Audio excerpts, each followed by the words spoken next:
into here and ask you to come through one at a time. You'll notice the jelly is quite narrow. Now in terms of actually getting through the room, you can use the handrails if you want, so also the seat, so if you want to step onto the seat and then down into the footwell. Same thing when you're getting out, the handrails are there, so you can use them if you want, and you can step on the seat and then onto the jelly. Now it is a flat bottomed boat, so it's going to rock about a little bit. Nothing to worry about, just whenever you're in, you can stay seated, just to keep it as steady as possible.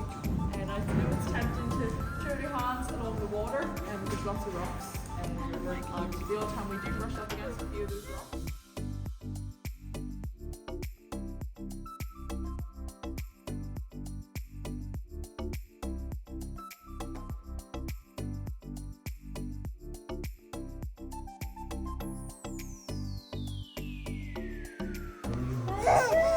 Now, remain very vigilant on the right hand side here, because as Katie mentioned, there is a very low hanging rock there. Now, very vigilant, very careful. Oh! Yes. Very good. We have now been manoeuvred very safely through the most dangerous part of your tour today. We're now entering a much wider and more open chamber. This is a lot more typical of the ones that we are going to walk through later on during the guided tour. So at this moment in time, I'd ask you to think back to 1895. Imagine what it must have been like for Edward Martell and Lister Jameson on their very shaky and wobbly collapsible canvas canoe. Nothing more than candles to light their way. They talked about the single droplet of water falling from the roof of the cave, landing on their candles, extinguishing it and leaving them in almost total darkness. They capsized a number of times during their trip, leaving them in the Claddagh River and soaking wet. To your left there we have Scarlett, and Scarlett is your safety boat operator today.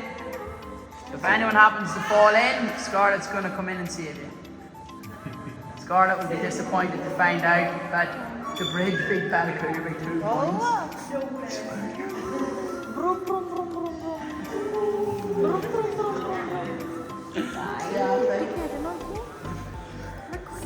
Up ahead is there, guys, with 2 rather large boulders.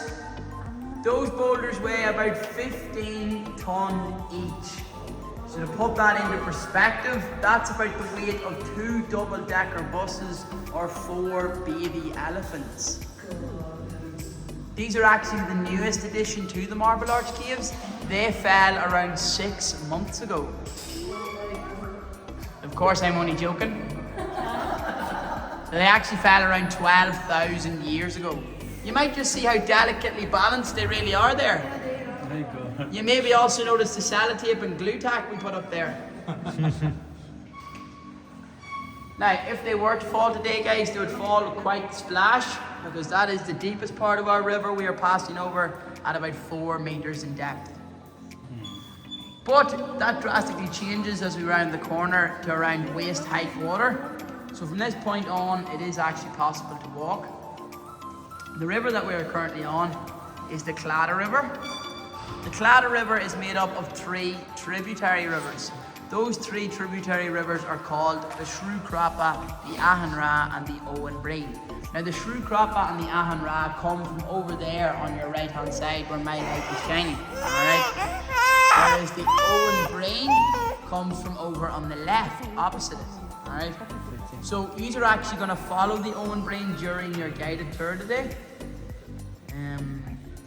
So that's the one that we're paying the most interest to. So coming up to that archway there is obviously a bit of a precaution needed. But whilst being cautious on the left, look up to your extreme right there, folks. You'll see what Martell called the Grand Gallery. Said to be as tall as a cathedral and as wide as a football pitch in some places. There is a small body of water down there, but it comes to a dead end after about 1.5 kilometers.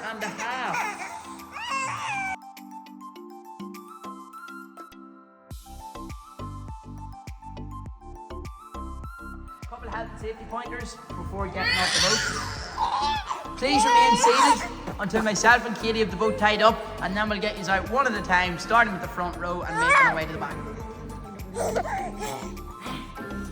And the last and most valuable piece of advice I can give you today, make sure to get out on the left-hand side.